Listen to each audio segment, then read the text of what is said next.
نحمده ونصلي على رسوله الكريم اما بعد اعوذ باللہ من الشیطان الرجیم بسم اللہ الرحمن الرحیم اقرأ باسم ربک الذی خلق وقال النبی صلی اللہ علیہ وسلم ما نحل والد ولدا من نحل افضل من ادب حسن رواه الترمذی۔ معزز مہمانان کرام، اساتذہ نظام اور یہاں زیر تعلیم طلباء و طالبات، اسلام نے علم کو بڑی اہمیت دی ہے۔ اسلام اور علم کا جو تعلق ہے وہ چولی اور دامن کا ہے، یہ دونوں لازم و ملزوم۔ اور ابھی اس پروگرام کا آغاز کیا گیا، شروعات کی گئی، آپ نے دیکھا جو آیتیں پڑھی گئی، وہ آیتیں وہ ہیں جو سب سے پہلے میرے اور آپ کے آقا جناب محمد مصطفیٰ صلی اللہ علیہ وسلم پر اتری۔ آسمان سے زمین کا تعلق ہو رہا تھا کئی صدیوں کے بعد، حضرت عیسیٰ علیہ السلام کے بعد سے لے کر حضور صلی اللہ علیہ وسلم تک کا بیچ کا جو زمانہ ہے تقریباً 500 سال کا۔ اس 500 سال کے عرصے کے بعد آسمان سے وحی آ رہی تھی، اللہ کا حکم آ رہا تھا، ہدایت نامہ آ رہا تھا۔ وہ گھڑی بڑی سعادت مند گھڑی تھی، بڑی بابرکت گھڑی تھی، جس میں زمین و آسمان کا یہ تعلق قائم ہو رہا تھا۔ اس موقع پر اللہ کے نبی صلی اللہ علیہ وسلم سے یہ نہیں کہا گیا کہ نماز میں مشغول ہو جاؤ، ذکر میں دھیان میں مشغول ہو جاؤ، سجدے میں گر جاؤ، فلاں کام کر لو، بلکہ پہلا حکم آیا تو اقرأ باسم ربک الذی خلق۔ اے نبی پڑھیے، علم کا پڑھنے کا ذکر سب سے پہلے کیا گیا۔ یہی وجہ ہے کہ مسلمانوں نے علم سے اپنا رشتہ گہرا رکھا، مضبوط رکھا، اور وہ قوم جس پر سب سے پہلے یہ آیتیں اتر رہی تھی، وہ قوم شعر و شاعری میں مشغول رہتی تھی، قصیدے پڑھنے میں، اپنے آباء و اجداد کا فخر کرنے میں۔ اس قوم نے اپنا رخ بدلا، اپنا نہج بدلا، انداز بدلا۔ پھر وہ قوم علم میں آگے بڑھنے لگی، علم حیات ہو، علم جغرافیہ ہو، علم سائنس ہو، سوشل سائنس ہو۔ آپ دیکھیں گے مسلمانوں کا رخ اس جانب ہوا، عربوں کا رخ اس جانب ہوا۔ اس کے بعد جہاں جہاں اسلام گیا تو مسلم قوم کا رخ علم کی جانب ہوا۔ علم اور سائنس، علم اور ترقی، یہ کبھی ایک دوسرے کے، اسلام اور سائنس یہ کبھی ایک دوسرے کے ہیں، ساتھ ساتھ میں ان کا سفر چلتا رہا ہے۔ جب تک دنیا پر اسلامی تہذیب کا غلبہ تھا، اسلامی تہذیب غالب تھی اور مسلمانوں کا غلبہ تھا، تو آپ دیکھیں گے کہ سائنس کی قیادت مسلمانوں کے ہاتھ میں تھی اور حکومت کی قیادت مسلمانوں کے ہاتھ میں تھی، اور بڑے بڑے سائنسداں مسلم تھے، ہر زمانے میں رہیں۔ آپ تاریخ اٹھا کے دیکھیں، 8ویں صدی میں جابر ابن حیان کا نام آئے گا، 9ویں صدی میں آپ دیکھیں رازی اور خوارزمی کا تذکرہ ملے گا، 10ویں صدی میں آپ دیکھیں تو ابو مسعودی ابو الوفا کا تذکرہ آپ کو ملے گا، 11ویں صدی میں دیکھیں تو پھر ابن سینا ہے اور طوسی ہے، ابن رشد ہے اور البیرونی ہے۔ یہ وہ مسلم سائنسداں ہیں جن کے نظریات، جن کے پیش کیے ہوئے اصولوں اور جن کی پیش کی ہوئی تھیوری پر بعد میں یورپ نے اپنی سائنس کی بنیاد رکھی ہے۔ اب تاریخ اٹھا کر دیکھیں، ہماری اسلامی تاریخ پڑھیں تو آپ کو معلوم ہوگا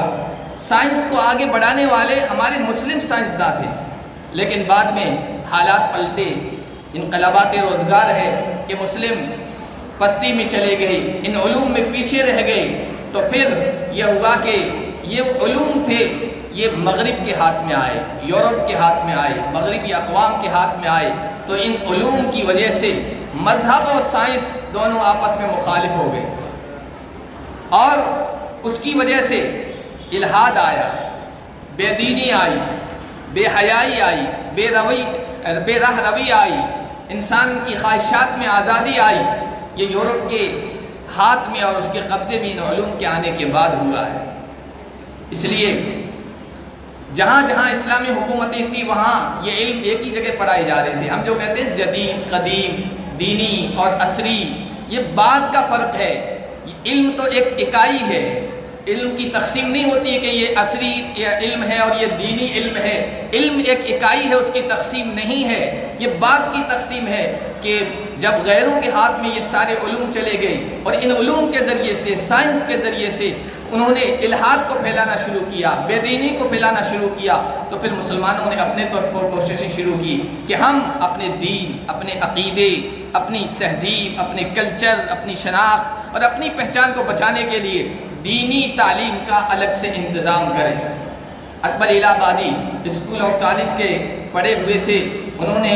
ایک موقع پر کہا تھا تعلیم کے بارے میں کہ ہم سمجھتے تھے کہ لائے گی فراغت تعلیم، کیا خبر تھی کہ چلا آئے گا ساتھ الحاد بھی، بے دینی آئی اس تعلیم کے نتیجے میں۔ اس لیے مسلمانوں نے پھر یہ کوشش کی کہ ہم اپنے بچوں کے عقیدے کی حفاظت کے لیے اور اسلامی اخلاق، اسلامی تہذیب اور اسلامی تربیت کے زیور سے ان کو آراستہ کریں، اس کے لیے الگ سے کوششیں کی گئی، تو مدارس قائم ہوئے۔ پھر جب مسلمانوں نے عصری علوم کی طرف توجہ دی، اسکول قائم کیے، اپنے کالج قائم کیے، تو اس میں چونکہ سلیبس تو وہی پڑھایا جا رہا ہے جو لارڈ میکالے نے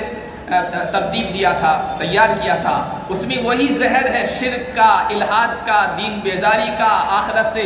آخرت فراموشی کا، خدا فراموشی کا، ان سب چیزوں کو ایک طرف کر دیا جاتا ہے۔ تو پھر مسلم اسکولوں میں اور کالجوں میں اس بات کی کوشش کی گئی کہ اسلامی تعلیم اور تربیت کے لیے فکر کی جائے۔ چنانچہ یہ جو آپ دیکھ رہے ہیں کوششیں، یہ اسی کا نتیجہ ہے۔ اس لیے یہ جو کوششیں ہو رہی ہے، یہ آپ کے ذہن میں، آپ کے دماغ میں آپ کی تہذیب اور آپ کا عقیدہ، آپ کا ایمان،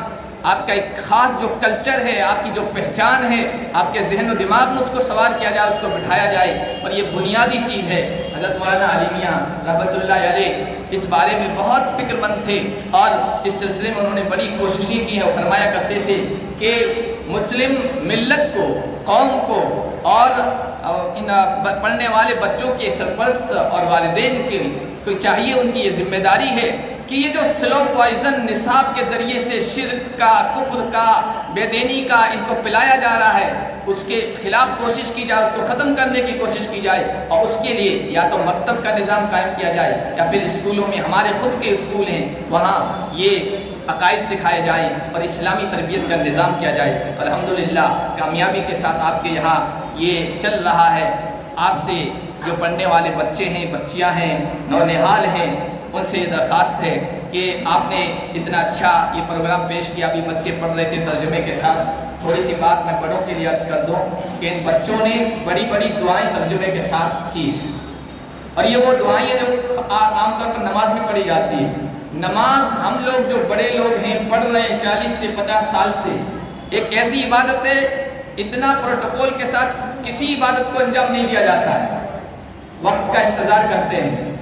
پاکی کا خیال کرتے ہیں، کپڑوں کو دیکھتے ہیں، جگہ کو دیکھتے ہیں وہ پاک ہے کہ نہیں، پھر اپنے سارے آزاد ہوتے ہیں، ہاتھ منہ دھوتے ہیں، کلی کرتے ہیں، کتنا پروٹوکول نماز کے لیے کرتے ہیں۔ ایک عبادت کو انجام دینے کے لیے جو 5 منٹ میں انجام دی جاتی ہے اور ادا ہو جاتی ہے، پھر اس کے بعد جب ہم مصلی پہ کھڑے ہوتے ہیں تو پھر ہم ایک روایت چلی آ رہی ہے، رسم چلا آ رہا ہے اور چیزیں رٹ لی ہے، یاد کر لی، وہ پڑھ رہے ہوتے ہیں۔ نماز کیا ہے؟ اللہ سے راز و نیاز کا ایک ذریعہ ہے۔ اللہ سے ہم باتیں کر رہے ہیں اور قرآن پڑھ رہے ہیں تو اللہ ہم سے کچھ کہہ رہا ہے، لیکن اتنے پروٹوکول کے بعد ہم آگے کھڑے ہوتے ہیں، ہمیں یہ پتہ نہیں ہوتا ہے کہ ہم اللہ سے کیا کہہ رہے ہیں اور اللہ ہمیں کیا پیغام دے رہا ہے۔ 40 سال نماز پڑھ رہے ہیں، 40 سال سے ان سے پوچھئے کہ آپ جو نماز شروع کرتے ہیں سبحانک اللہم، آپ کیا کہہ رہے ہیں؟ آپ الحمدللہ کیا کہہ رہے ہیں؟ آپ بعد میں جو آیتیں پڑھ رہے ہیں ان میں کیا کہہ رہے ہیں؟ ان کو پتہ نہیں ہے۔ یہ سوسائٹی کی ان فکر مندوں کی کوششیں ہیں کہ آپ کے ان بچوں کو یہ سب چیزیں یاد کرا دی گئی ہے، عقیدہ بھی سکھاتا گیا ہے۔ ابھی یہ چیزیں جنہوں نے سیکھ لی، یہ نقش کل حجر، پتھر کی لکیر کی طرح ہو جاتی ہے اور آگے یہ بہت کام آتی ہے۔ بچیوں اور اپنے بچوں سے کہوں گا اسی تہذیب، اسلامی کلچر و شناخت کے ساتھ آپ آگے بڑھیں۔ اکبر الہ آبادی کے اشعار کہہ کر میں اپنی بات ختم کرتا ہوں۔ تم شوق سے کالج میں پڑھو، تم شوق سے کالج میں پڑھو، پارک میں پھولو، جائز ہے غباروں میں اڑو، چرخ پہ جھولو، پر ایک سخن، ایک بات، پر ایک سخن بندے عاجز کی رہے یاد، اللہ کو اپنی حقیقت کو نہ بھولو۔ السلام علیکم ورحمۃ اللہ۔